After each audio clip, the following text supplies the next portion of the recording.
आंबा हा तर फळांचा राजा आहे। या आंब्यापासून अनेक प्रकारचे गोड आंबट असे पदार्थ बनवले जातात। ज्यावेळेस झाडाला कैरी लागलेली असते अशी थंडगार कैरीपासून मुरांबा, साखर आंबा, गुळांबा, त्यानंतर कैरी भात, कैरी कढी अशा प्रकारचे अनेक आपण पदार्थ बनवतो। तर ताटाची रंगत वाढवणारी म्हणजे जेवणाची रंगत वाढवणारा जे मेन मुख्य जे असतं ते म्हणजे उन्हाळा सुरू झाल्यानंतर बायकांची लगबग सुरू होते आणि घरामध्ये बनतं ते झटपटीत झणझणीत लोणचं। तर हे लोणचं गृहिणी अनेक छान पद्धतीने बनवतात, भरपूर मसाला वापरून घरगुती पद्धतीने मसाला वापरून बनवतात।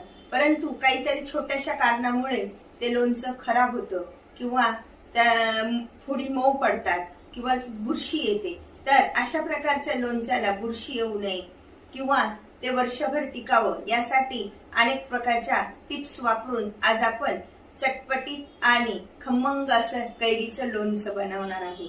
तर हे लोणचं कसं बनवायचं ते आज आपण बघूया। हॅलो, हाय, मी कल्पना थिडके। कल्पना थिडके या रेसिपी मध्ये मी आपलं स्वागत करत आहे।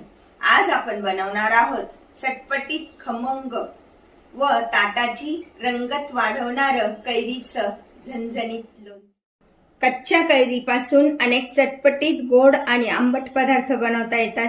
जेवणाची रंगत वाढवण्यासाठी पन्हे, चटणी, मेथांबा, सार आणि भात यासारखे पारंपरिक व झटपट पदार्थ आवडीने खाल्ले जातात। आज आपण बनवणार आहोत पारंपरिक पद्धतीनेच हे लोणचे।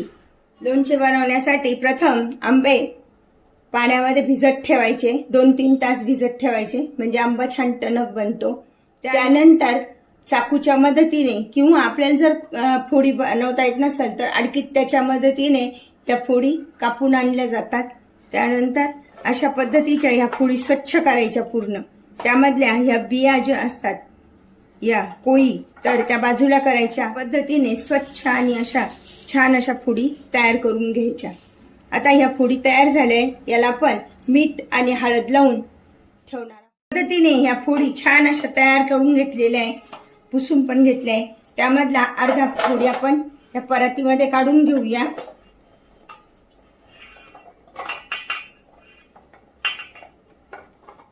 निम्मे निम्म करून घेऊया म्हणजे फोडींना मीठ छान लागतं। त्यानंतर अर्धी वाटी मीठ घेतलेलं आहे, त्यामधलं थोडंसं मीठ यामध्ये टाकूया, उरलेलं शिल्लक ठेवूया। हळद पण अशा पद्धतीने 1 चमचा हळद घेतलेली आहे, त्यामधली थोडीशी हळद मी त्यामध्ये टाकली आहे। आता ही हळद आणि मीठ व्यवस्थित असं लावून घेऊया, फोडींना छान असं एकत्र करूया। पूर्ण फोडींना मीठ आणि हळद लागलं पाहिजे, अशा पद्धतीने मीठ आणि हळद लावून ठेवायचं। आता याला मीठ आणि हळद लावून झाले, या फोडींना मीठ आणि हळद लावून झालेलं आहे। एका पातेल्यामध्ये छान असं काढून ठेवायचं, एकसारखं असं करून घ्यायचं व्यवस्थित। पूर्ण शिल्लक राहिलेल्या ज्या फोडी आहे त्या पण परातीमध्ये काढून घेऊया। शिल्लक राहिलेलं मीठ त्यामध्ये टाकूया, साधारण मी अर्धी वाटी मीठ लावलेलं आहे फोडींना, आणि थोडीशी हळद, अर्धा चमचाच हळद वापरलेली आहे, अर्धा चमचा ठेवून दिली, मोठा चमचा होता चांगला। अशा पद्धतीने या सर्व फोडी अशा व्यवस्थित एकत्र करून घेऊया। अशा पद्धतीने हे असं मीठ आणि हळद लावून ठेवायची आपल्याला, म्हणजे कैरीला पाणी सुटतं ते आपण काढून टाकायचं, एखाद्या सार आमटीमध्ये वापरायचं। आता हे सर्व असं साहित्य एकत्र करून ठेवूया। बघा किती छान फोडी दिसत आहेत ना। आणि लोणचं करताना टणक असं फोडी घ्यायच्या म्हणजे लोणचं जास्त काळ टिकतं। थोड्या वेळाने या फोडी अशा खाली बसतील, नरम व्हायला लागतात। अशा पद्धतीने आपण मीठ आणि हळद लावून ठेवले। आता त्यावर झाकण ठेवूया आणि रात्रभर छान अशा मुरू देऊया। अशा पद्धतीने ह्या कैरीला मीठ आणि हळद लावून ठेवलेली आहे रात्रभरासाठी, आणि तिचं बघा कसं मस्त पाणी असं सुटलंय, ओलसर झालंय ना छान फोडी। आता त्या आपण चाळणीमध्ये टाकून पाणी नितरून घेऊया। बघितलं का किती पाणी निघालंय ते। नितरू देऊया। अशा पद्धतीने ह्या फोडी अशा व्यवस्थित नितरल्या गेल्या आहे आणि त्यामधनं भरपूर असं पाणी निघालेलं आहे। आता ह्या फोडी आपण कपड्यावर सुकत ठेवूया। फॅन खाली अशा व्यवस्थित सुकून घ्यायच्या, व्यवस्थित अशा मोकळ्या करून ठेवायच्या। यामुळे काय होतं, लोणच्याला बुरशी लागत नाही आणि लोणचं जास्त दिवस टिकतं। अशा सगळ्या व्यवस्थित अशा लाईनीत हे करून ठेवायच्या, सुकत घालायच्या।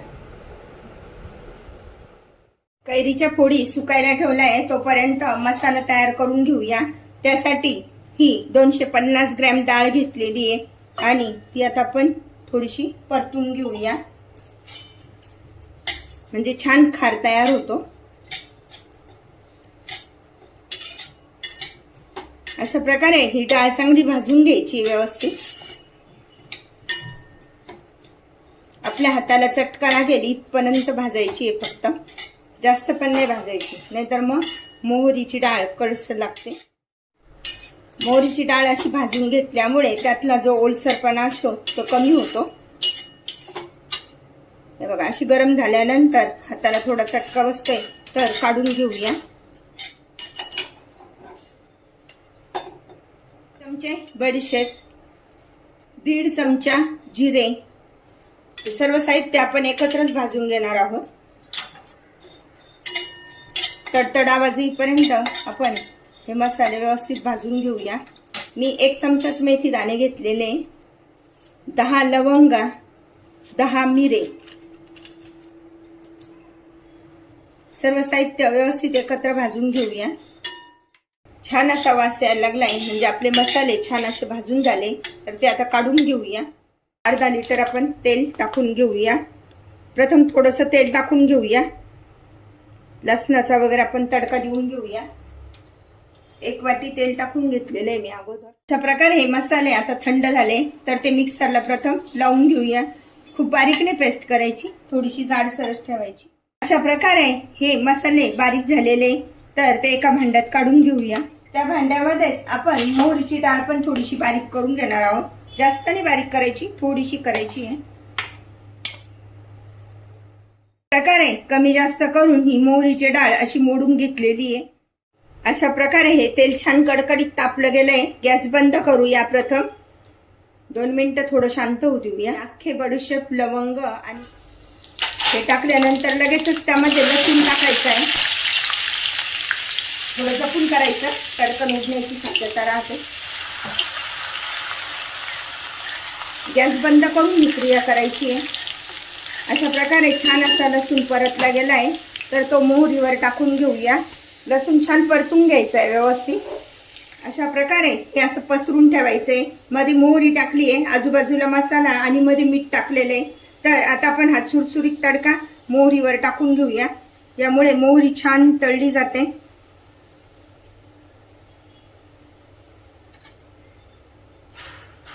लसूण पण छान तळला गेला आहे ना। पुन्हा एकदा तेल तापत ठेवूया। मी अर्धच तेल घेतलेलं होतं टाकायला मोहरीवर, मला कडकडीत तेल मोहरीवर टाकायचं होतं म्हणून। हे तेल चांगलं तापू देऊया। मोहरीवर जे कडकडीत तेल टाकलंय, तर ते साहित्य सगळं एकत्र करून घेऊया। यामुळे मसाले छान भाजले जातात। तेल छान गरम झालेलं आहे, तर गॅस बंद करूया आणि तेल थंड होण्यासाठी ठेवूया। त्यामध्ये टाकून घेऊ 1 वाटी हळद, 1 चमचा हळद, 3 चमचे मिरची टाकलेली आहे। या तापवलेल्या तेलामध्ये हा अर्धा चमचा हिंग टाकून घेऊया, त्याचा फ्लेवर जसाच्या तसा राहतो। हिंग टाकल्यानंतर ते तेल या मोहरीवर पुन्हा टाकून घेऊया। अशामुळे काय होतं, आपला लोणच्याचा कलर अजिबात बदलत नाही, एकदम लाल राहतो छान। आता हे पूर्ण मसाले एकत्र करून घेऊया।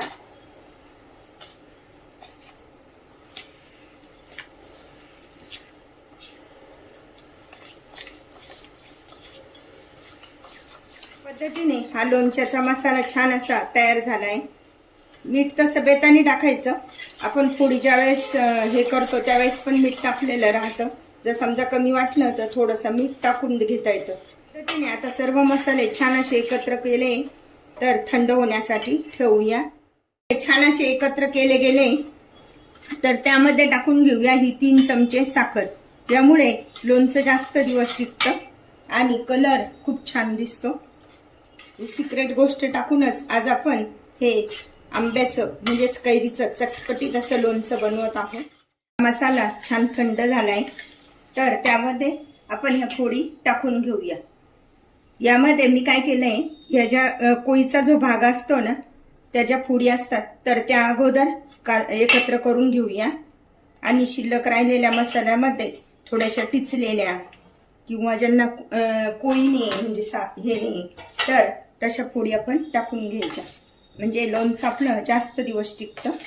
आता हे लोणचं आपण एकत्र करून घेऊया सगळं. अशा प्रकारे भरपूर छान अशी मोहरीची डाळ आणि हे वापरलं ना की खार छान तयार होतो.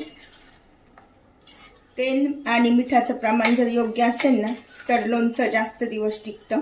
त्यासाठीच तेलाचं आणि मिठाचं प्रमाण योग्य ठेवायचं आहे. आणि अशा या फोडी एकत्र करून झालेल्या आहे.